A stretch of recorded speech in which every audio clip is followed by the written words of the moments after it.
Soy Iván Vázquez Soy Franklin Villar. Soy Rubén Rodríguez. y este es un podcast dedicado a la iglesia. ¿Cómo se llama? Hablando de la iglesia. ¿Y por qué se llama Hablando de la iglesia, Rubén? Bueno, porque tratamos esas preguntas y esas dudas que los hermanos tienen y que no se pueden tratar de manera amplia en el sermón cada domingo, con las enseñanzas habituales de la iglesia, pero que son dudas válidas que los hermanos tienen y quisieran responder. Así mismo, y hoy es un día muy especial para nosotros porque tenemos un invitado acá. Ya lo escucharon cuando se presentó. Gracias por venir, Frank, y por estar acá con nosotros y poder acompañarnos en este espacio. Gracias. Es un privilegio poder estar con ustedes y compartir acerca de estos temas que son tan necesarios para la iglesia de Cristo en estos días. Amén, ¿no? ¿Qué tenemos para hoy, Rubén? Ok, mis hermanos, pues hoy vamos a estar hablando acerca de algo que todos conocemos, sobre todo los que estamos en el contexto cubano, pero que no es ajeno a todo lo que está pasando en el mundo. Resulta que hace un tiempo para acá, Cuba está pasando por una de las crisis más grandes, que siempre hemos tenido crisis desde el punto de vista económico, pero se ha ido agudizando mucho la crisis económica y sumado a eso, se ha agudizado mucho la violencia. Y una de las cosas que he estado escuchando es que hay muchos hermanos que sienten inseguridad, sienten temor con lo que está pasando, ven como que el futuro es incierto. Y la pregunta para el día de hoy es cómo podemos alentar, o qué palabras le podemos decir a la iglesia para alentarles en medio de todas estas vicisitudes que se están viviendo y de toda esta ola de violencia que estamos enfrentando. Sí, creo que es importante poder lidiar con estas cosas que incomodan de alguna manera nuestra vida y nos desestabilizan en alguna que otra medida. Lo primero es que yo pudiera decirles que es normal sentir temor ante situaciones que escapan de nuestra mano. Porque si dirías que no siento temor y que las cuestiones que pasan a mi alrededor no me mueven, estaría no siendo sincero. Y yo creo que primero es traer esta idea de que es normal que sentamos temor ante la incertidumbre, ante las cosas que nos pasan. Ahora, la pregunta sería, ¿dónde, a partir de que sintamos esto como una expresión natural de nuestra vida ante la respuesta de lo que sucede de manera momentánea o que ha venido estar pasando, cómo nosotros actuamos a partir de ahí? Si actuamos con el temor constante en nuestra vida, si mantenemos una actitud temerosa, si constantemente estamos nerviosos, ya esas son otras cosas. Yo creo que ahí es donde tenemos que empezar a regresar a la palabra de nuestro Dios, a poder descansar en las promesas y en la verdad de la palabra que nos alienta una y otra vez.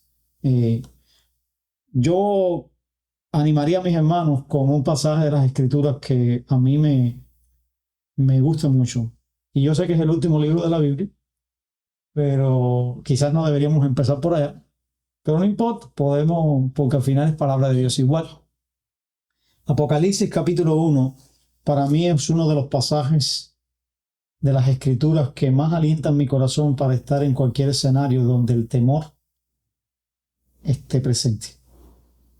Porque cuando leemos este capítulo, cómo se presenta Jesús a Juan, cómo se le presenta Jesús en esta visión que Juan ve en la isla de Patmos. Se le presenta como alguien que es soberano, como alguien que está al control de la historia. Pero no solamente como alguien que está al control de la historia, sino como alguien que gobierna y vela por su iglesia.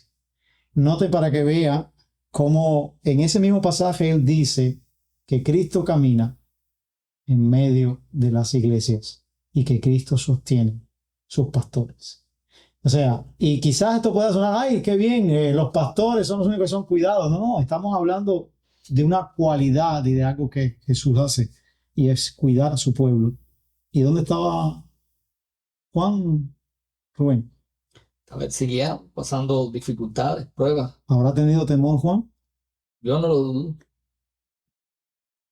Yo creo que habría algo, Pastor Iván, que decía acerca del temor y que es intrínseco. Y creo que haciendo la alusión a Juan, también podemos recordarlo. Y es que nosotros como seres humanos no vemos más allá de nuestras narices y no podemos ver lo que nos va a acontecer en un futuro. Pero recordar lo que Juan escribe, por lo que el Señor le reveló de que Él es soberano y está en dominio de todo, nos produce a nosotros como creyentes esa seguridad de que cualquier circunstancia que pueda venir a nuestras vidas, nosotros debemos estar tranquilos y confiados de que el Señor está al control. Y me viene a la mente un suceso muy peculiar de Elías. Cuando Elías fue y se presentó acá, y después el Señor le dijo que se fuera a aquel arroyo. Como el tiempo no iba a llover, aquel arroyo se secó. Y muchos de nosotros pudiéramos haber estado en esos pies de Elías, haber preguntado, ¿y ahora hacia dónde vamos? ¿Y con qué nos sostenemos? ¿Con qué nos alimentamos?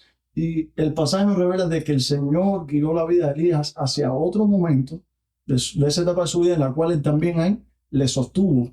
Pero el temor pudo haber surgido en Elías. ¿Con qué me sostengo ahora? El arroyo se ha secado, el alimento no va a seguir llegando. Y entonces vemos cómo el Señor controla y va guiando la vida de Elías, dándole esa seguridad que nosotros como creyentes pudiéramos también tener de que Dios guía y controla todas las circunstancias alrededor de nuestras vidas. Así es. Así es. Una de las cosas que a mí me ha pasado es que yo, no sé si a ustedes les ha pasado, pero yo todos los años, yo escucho lo mismo siempre. Este año viene difícil, la situación está empeorando, ¿cómo será el año nuevo? Todos los años yo escucho lo mismo. Parece que es algo cíclico, constante. Y todos los años, al igual cuando miramos atrás, tenemos que reconocer que Dios ha sido bueno con nosotros. Eso no quiere decir que todos nuestros problemas se han solucionado, ni que tenemos todas las necesidades cubiertas, pero Dios nos ha sostenido y estamos aquí y eso es de aliento. Yo quisiera también alentar al pueblo de Dios recordándole que debemos tener una perspectiva de percibir, no sea, valga la redundancia, como peregrinos en este mundo. A mí me gusta mucho Hebreos 11, porque Hebreos 11 nos recuerda que tenemos que tener la mirada en la promesa. Y es interesante porque mucha gente le gusta Hebreos 11 para hablar de otras cosas, y de la fe, y de tener fe para tener esto y tener aquello, pero es un pasaje que nos habla de hombres y mujeres que enfrentaron disímiles pruebas. Algunos murieron, fueron asesinados por su fe, pero todos ellos tenían en común una cosa, aún los que hicieron grandes cosas, los que lograron grandes éxitos en las batallas y demás, tanto como los que sufrieron y padecieron, que todos tenían la mirada, se entendieron que eran peregrinos en este mundo y que su esperanza estaba en lo que Dios había prometido para el futuro. Entonces yo creo que nosotros tenemos que tener esa perspectiva. Tenemos que entender que el mundo no va a mejorar. Bíblicamente el mundo va de mal en peor. Que no es cuestión solamente de Cuba, aunque Cuba pueda percibirse más necesidad que quizás en otros países, pero el mundo en un sentido general está pasando por crisis, en muchos países pasando por necesidades también igual que nosotros, con violencia igual que nosotros. Y para todos los creyentes la respuesta está en no centrarnos en este mundo y no en tener la mirada en Cristo, tener la mirada en nuestra promesa, nuestra esperanza y entender esto es pasajero. Mi vida en este mundo es pasajera. Sí, otra cosa que a mí me alienta mucho poder, en medio de estos tipos de conflictos con uno mismo, situaciones de temor, debido a las circunstancias, cualesquiera que sean, es el hallar el contentamiento donde verdaderamente se encuentra el contentamiento. Y es en Cristo. Y quizás nosotros eso nos suene un poco como algunos quizás pueden decir, ¿qué espiritual está eso? Eso es verdad porque tú tienes comida, o eso es verdad porque tienes zapatos, o eso es verdad porque tienes. Pero es que yo no lo digo por mí necesariamente, lo digo por el apóstol Pablo, que estando preso en una cárcel, le escribe a la iglesia de los Filipos y les dice que él ha aprendido a contentarse cualquiera que fuese su situación. ¿Y dónde estaba ese contentamiento de Pablo? En que él era el mejor para adaptarse a todas las situaciones, en que él tenía una capacidad de resiliencia, como se le dice técnicamente, de tolerar cualquier cosa y poder aguantar cualquier cosa sin que eso le afecte profundamente. No. El punto estaba en que él había encontrado a aquel que le encontró primero en el camino de Damasco, Jesús. Y una de las cosas que nosotros vamos a comprender como creyentes, ya que estás hablando del apóstol Pablo, es que el deleite y la satisfacción de Pablo la encontraba en el Señor. Ante cualquier circunstancia, él encontraba esa seguridad en el Señor. Así que pudiera estar preso, pudiera estar libre caminando por Asia predicando el evangelio, cualquier situación que él tuviera, que humanamente le pudo haber producido temor, como vemos en el caso de cuando llega Filipo, que es apresado.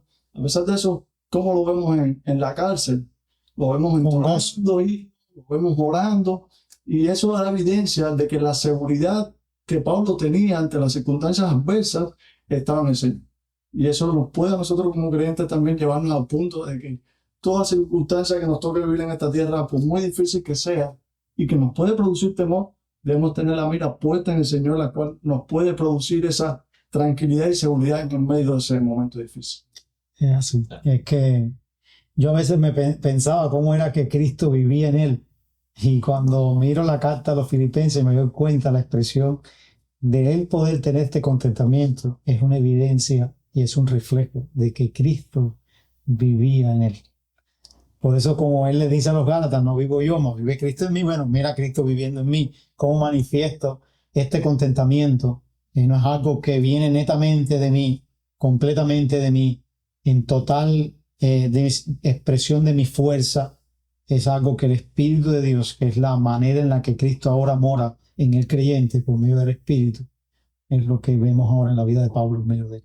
Entonces, ¿cómo podemos alentarles? Sencillamente, encuentra tu contentamiento en Jesús. O sea, deleítate en Él. Lee la palabra en medio de estos tiempos tan difíciles. En todo tiempo, pero más aún cuando vamos a decir, viene sobre tu vida el temor y todas estas incertidumbres que llegan a tu mente, a tu corazón. O sea, lee la palabra. Trata de nutrir tu corazón con lo que verdaderamente vale la pena. Yo recuerdo, Pastor Iván, en una ocasión que tú estabas enseñándonos acerca del Apocalipsis, un pasaje del Apocalipsis, y hablabas acerca del regreso del Señor Jesucristo. Y una de las cosas que a mí me habló y me alentó para continuar en esta vida, sabiendo que las cosas se van a poner más difíciles y que puede producir temor e inseguridad, era que la traducción que tú nos hacías del verbo original era que el Señor ya ha salido, ya está regresando. Y eso me dio aliento a mí en el hecho de que por una situación difícil que quizás estaba pasando en ese momento familiarmente, y que pudiera o pudo estar produciendo ese temor, el saber que ya mi Señor regresa por mí, que yo voy a ser extraído de esa situación adversa o de otras futuras, y de que voy a estar en la presencia de Él y deleitándome de Él para siempre, me alentó y me dio la fortaleza y la seguridad para continuar en medio de esa situación adversa. Sí, sí. Y lo otro es que a veces los creyentes se olvidan que, al igual que los discípulos de Jesús, cuando estaban con la incertidumbre de que Él se iba y que todo lo que le podía deparar al mundo después de haber experimentado la compañía de Jesús en el ministerio terrenal de Él, Jesús les dijo, no os dejaré huérfanos. Y entonces, nosotros tampoco estamos huérfanos. Obviamente. O sea, tenemos el Espíritu en nuestra vida. Se nos ha dado a alguien que nos acompaña siempre, en todo tiempo. O sea, es allí donde está nuestra seguridad, nuestro deleite. ¿Qué puede pasar en este mundo? Que se destruye. Bueno, tenemos a Dios. Tenemos a Dios a nuestra Que vida. nos quedemos sin morada. Ya la Biblia nos dice que el Señor fue preparado para nosotros y que va a venir para llevarnos a Él. Por eso lo importante es que, como tú decías, como hemos estado viendo hoy, estar centrado donde tenemos que estar centrados. Yo creo que parte de mucho del temor que podamos sentir es cuando nosotros nos enfocamos y nuestra mirada está puesta en el mundo, en las circunstancias y no tenemos la mirada, que es lo que la Biblia nos enseña, estar mirando, estar agarrados del Señor. No es algo abstracto el estar agarrado del Señor, sino implica una relación diaria y personal con el Señor que a través de su palabra, por lo cual somos alentados. Sí, yo creo que es así. Entonces, pudiéramos quizás resumir una frase, lo que en un mundo lleno de incertidumbre y de temor, mantén tu mirada en Cristo. ¿Te lo inventaste ahora, Iván? ¿Sí?